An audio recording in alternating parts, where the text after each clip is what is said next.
La 17e édition de Plume et Pellicule a été formidable à plusieurs niveaux.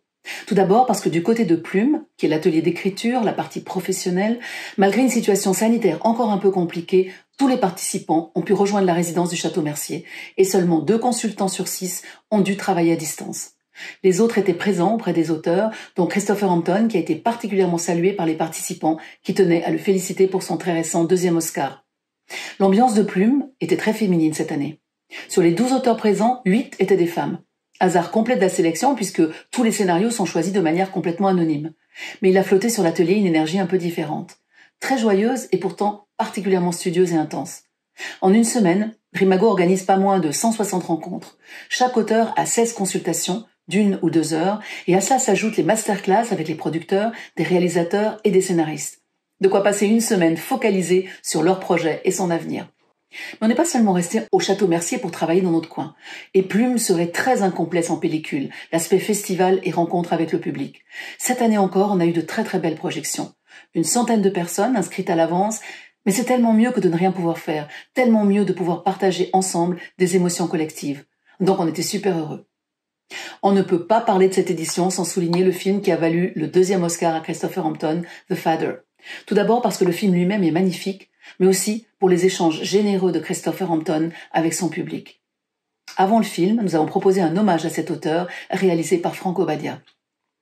En fait, c'est difficile de ne pas parler de chacune des projections, mais si on devait vraiment mettre l'accent sur quelque chose, on dirait que Drimago cette année a fait la part belle au cinéma suisse et aux femmes, avec une soirée pour célébrer à la fois les femmes et leur combat, avec l'Ordre divin de Petra Volpe, qui parle du droit de vote accordé aux femmes en Suisse il y a seulement 50 ans, précédé du court-métrage Femme et fière de la valaisanne Mélanie Piclou, qui a filmé la spectaculaire marche pour l'égalité des droits à Sion en 2019. Une soirée pour présenter le très beau film Petite Sœur, des cinéastes lausannoises Stéphanie Chua et Véronique Raymond, venues spécialement pour partager avec le public, mais aussi avec les auteurs en résidence. Et la clôture de Plume et Pellicule avec l'avant-première de Spagat du cinéma suisse-allemand Christian Johannes Koch, venu avec sa comédienne principale Rachel Braunschweig.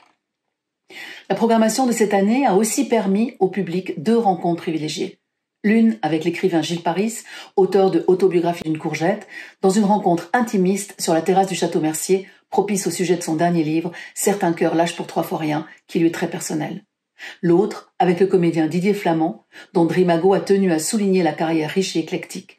Plus de 150 films.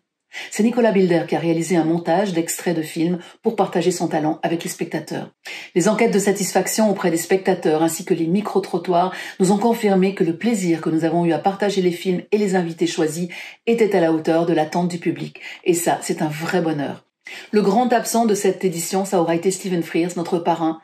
Il n'a pas pu venir cette année, mais il a quand même été présent d'une certaine façon, puisque Fabrice Braque a réalisé un mini court-métrage dans lequel il joue un rôle prépondérant. Si vous n'avez pas eu la chance de le voir, je vous engage à aller le voir sur notre site Drimago. Donc c'est un sentiment de réussite, de profonde réussite que cette 17e édition.